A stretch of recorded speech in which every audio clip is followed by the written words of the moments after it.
Hello, this is Greg the Rural Economist, and this is going to be a wild edibles video. It's been a little bit since I shot one, but things come up.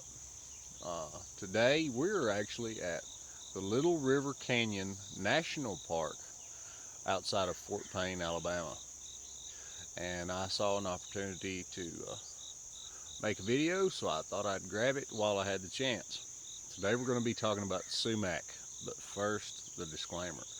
There are a lot of things out there that are really good for you, that are good to eat, good as medicine, but there are a lot of things that are not as well. Some things out there, if you eat them, they will make you very sick, and some can even kill you.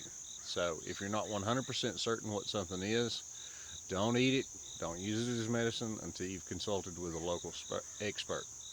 With that, let's talk about sumac.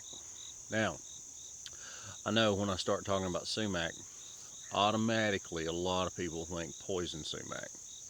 Well, in the US there are dozens of species of sumac, but only one of which is poison. Now, poison sumac is a big deal, and that's why it's so bad. Now, it's got white berries. It is actually only found in really swampy areas and normally only in the center of swampy areas.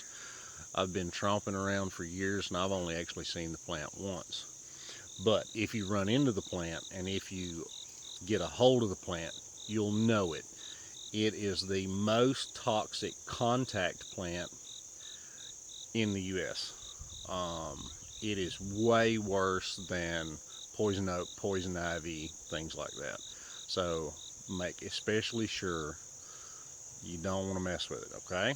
Alright, so let's start talking about sumac. This is just one of the varieties of sumac that we have locally. You'll notice the berries. You'll notice the leaves. Now, let me see if I can find a tree that's out by itself.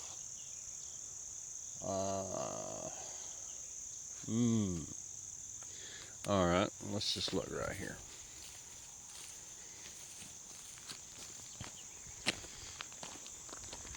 That one right there is sumac. It's a weird looking plant. Bark grows up, leaves really only start at kind of the middle top, upper top. It's an odd looking plant. Looks like something probably, I don't know, Dr. Seuss might come up with. Now, very small berries. Very small berries. And as much pit as there is meat. You'll notice the leaves. Okay, these grow wild every flipping where. The plant itself, first year, really small, tender stems. You can cut the stems and actually eat the stems.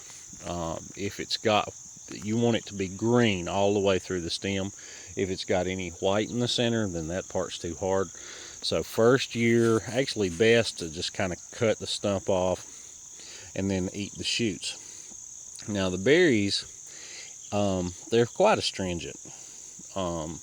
If you get them before they're ripe, the best way to test them is pull off a few berries, crush them, and then you take the berries after you've crushed them and just pop them in your mouth. Now, they should have a very bitter, sour, not bitter, sour flavor. You can take these berries and you can make a lemonade substitute, extremely high in vitamin C. It's really good. You can eat them, but like I said, the pits are really quite large. Now, these things have a boatload of medicinal uses.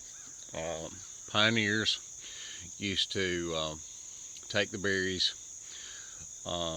boil them, strain them, and then mix them with honey to make like a cough syrup. That also helps reduce fever.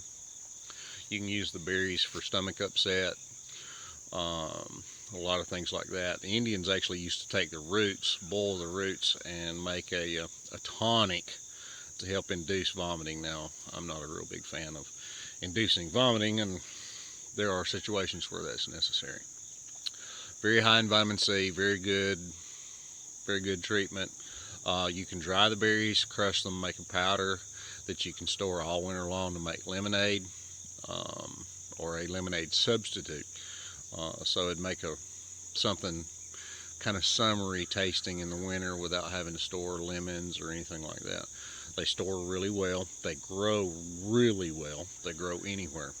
So, sumac may not be what's for dinner, but it's kind of cool. You can also make a wine out of them. I've heard of people making jellies and never tried it. It'd probably be a sour jelly. I don't know what a sour jelly would be like. This is Greg the Rural Economist. Hope you enjoyed learning about sumac. Wishing you rural dreams and homestead wishes. Bye-bye.